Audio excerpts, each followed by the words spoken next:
KwaZulu-Natal is a major producer of agricultural products such as sugar, fruit, milk and poultry. According to the Bureau for Food and Agricultural Policy, the province alone produces approximately 30% of South Africa's dairy herd, as well as significant volumes of chicken, eggs and pigs.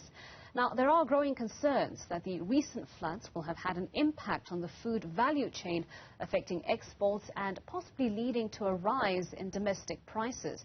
Joining me now to discuss this further and KwaZulu-Natal's agricultural vulnerability to climate change, I'm joined by Professor Albert Modi, who's the Deputy Vice-Chancellor of the University of KwaZulu-Natal, specializing in agricultural engineering science. Prof, thank you so much for your time and thank you for joining us this morning.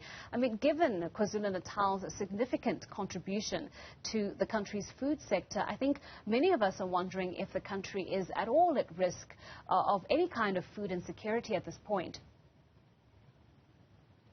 Good morning and good morning to your listeners. I hope you can hear me well. I can hear you loud and clear, Prof. Yes, KwaZulu-Natal, you are right in your analysis of it being a breadbasket of South Africa because of the suitable subtropical climatic conditions that allow a wide variety of crops, livestock and forestry to be produced in this province. But of course, we also have Durban as the second largest city of South Africa that is located near the coast, with some 3.5 million people living in Durban, and the surrounding areas add to that number. And of course, you've got the sea being the place where there is marine life, and so marine life is threatened as well as terrestrial life, as these floods have started to cause a serious threat and havoc in the livelihoods of people. Right. I mean, you've outlined for us, you've mapped out the critical areas in KZN when it comes to food production, particularly the port of entry that is, the port of Durban and its factor there as a trade locale. But Professor, I think for us the main concern really is the question around food security. We've already seen domestic prices increase as a result of the war in Ukraine. Could the floods be compounding domestic prices for us in the near future? Yes, absolutely. There's no question about that. I think the first thing to understand is that there's no question that this is related to climate change. And climate change has got three effects on us. The first one would be a direct effect on our crops. Crops respond to climate in order for them to be productive. And climate change has got a negative effect on the ability of a crop to respond naturally and be productive in terms of producing enough yield. So yields of crops decline as a result of climate change that is not natural. The second one is the indirect effects that are related to soil fertility, irrigation availability, pests and diseases, drought and floods occurring in a manner that is not predictable, and the rise in sea levels. And then lastly, the socio-economic effects. Those include food demand, the cost of food, the unequal distribution of this food, policy and trade. So yes, we're very much vulnerable and we need to do something about it. And I would like to make some proposals. Well, Professor, please do outline for us some of those proposals. There are no universally acceptable techniques to creating and tracking headways towards climate change resilient prospects. But we do need to come up with some plans for a climate resilient development pathway in KwaZulu-Natal, which could actually be used as one for South Africa. And there are three areas in which we can look at this. And the first one is the analysis of the impact and vulnerability assessment. The second one is the vulnerability reduction and adaptation mainstreaming. In other words, the transformative plans and programs. And that will then lead to the third one, which is the climate resilient development pathway of KwaZulu-Natal. Under each one of these, I can highlight one or two things. Look at the analytical phase.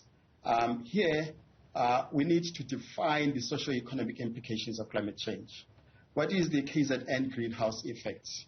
What are the climate change and sustainable development plans of this province? Let's analyze those and then come up with technology needs assessment.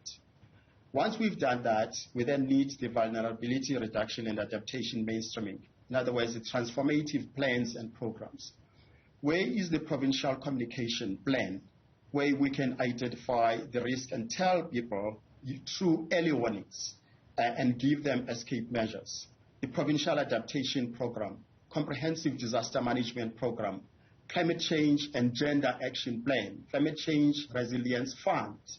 We need a KZN Climate Change Act. We need a technology action plan and perspective plan. Once we've done all of those, then we need these programs that will be implemented in a manner that is participatory. The loss and damage reduction and resilience programs are required immediately, and they should be long-term. The provincial sustainability strategy is required. The provincial conservation strategy is required. The provincial plan for disaster management, implementation of a climate resilient development pathway must be participatory and people-oriented. And then we need a climate smart agriculture investment plan and rural urban migration plan. Believe it or not, a lot of people were affected, and largely those who were closer to the city than those who were further away from the city. The rural urban migration is a serious problem, not only of KwaZulu-Natal and Durban, it's also a serious problem of South Africa as a whole, where the rural areas are leaking, so to speak, people into the urban areas that do not provide better livelihoods. And agriculture is a way to delay movement of people from the rural areas to the urban areas if we create socio-economic environment and rural economic development in the rural areas. Yeah. Well, Professor, you've outlined for us an extensive list of, plans and action plans as well as, something you mentioned, the KZN Climate Change Act as a means or a strategy of dealing with the effects of climate change, particularly in KZN. And I'm wondering, how soon should we be getting on board with any of these plans or strategies in order to ensure that we don't have much of a disruption when it comes to the agricultural economy in the country? Well, fortunately, the Premier's office already has a climate change commission. I participate in that commission, and it is very well defined pathway for that commission. The problem is the slowness of this climate change commission being implemented. And so the answer to your question is that we need it as soon as possible, and we are able to put it together and implement it as soon as possible. We've got many universities in this province, and there are skills, there is knowledge, there are technical skills, and people who are high-level researchers nationally and internationally. The government needs to work with these people in order to develop these plans and implement them. All right, Professor, thank you so much for your time. We are going to leave it there. That's Professor Albert Modi, who's the Deputy Vice-Chancellor of the University of KwaZulu-Natal, specializing in agricultural engineering science.